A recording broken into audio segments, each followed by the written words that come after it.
Se cumplen casi 20 años desde el atentado de las Torres Gemelas, lo cual provocó la intervención de Estados Unidos en Afganistán y la posterior también intervención de la coalición multinacional en apoyo al gobierno afgano con las misiones ISAF y Resolute Support. A día de hoy nos encontramos en las primeras fases del repliegue de estas fuerzas multinacionales y seguimos con problemas como facciones en conflicto, la situación humanitaria e incluso el tráfico de drogas. Para hablar de todos estos problemas, el coronel Ruiz Arévalo ha realizado recientemente un artículo importante, un documento marco de investigación y ha tratado con rigor todo lo que está ocurriendo actualmente. Javier, mi coronel, ¿en qué situación queda Afganistán en estos momentos en que se está replegando a la coalición multinacional? Muchas gracias por darme esta oportunidad. Bueno, en primer lugar,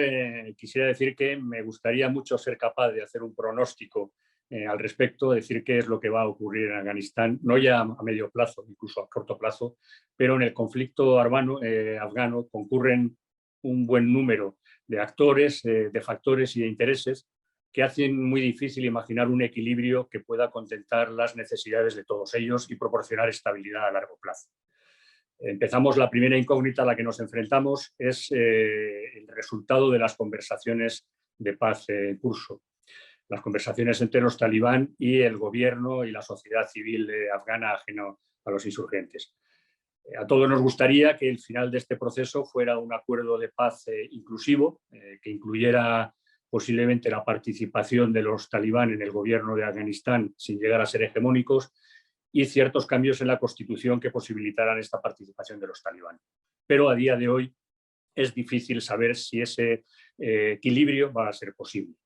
Además, no podemos perder de vista que si las dos partes se han sentado a negociar es porque consideran inviable una victoria militar, y eso es lo que les ha llevado a sentarse e intentar encontrar un punto de encuentro.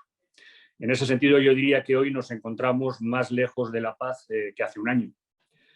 Porque el principal objetivo que perseguían los talibán con las negociaciones es la retirada de las fuerzas multinacionales, de las fuerzas de Estados Unidos, lo han cumplido ya en las primeras fases de la negociación, con lo cual pueden sentirse inclinados a no seguir negociando e incluso pueden pensar que una vez desaparecidas las fuerzas internacionales, la victoria militar está al alcance de su mano. En ese contexto, yo creo que es difícil ser optimista en cuanto al resultado de estas negociaciones, por lo menos a corto plazo, lo que nos obliga a considerar, yo diría, dos posibles escenarios. En primer lugar, que el conflicto se enquiste en los niveles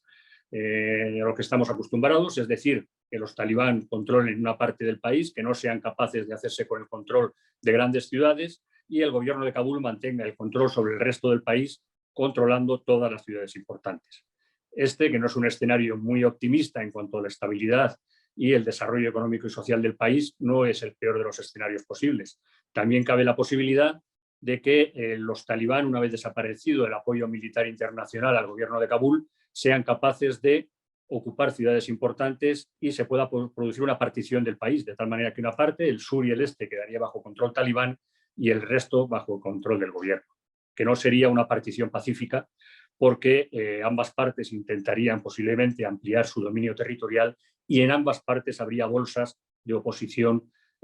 al régimen preponderante, por así decirlo. Es decir, estaríamos en un escenario de balcanización, que además no podemos pasar por alto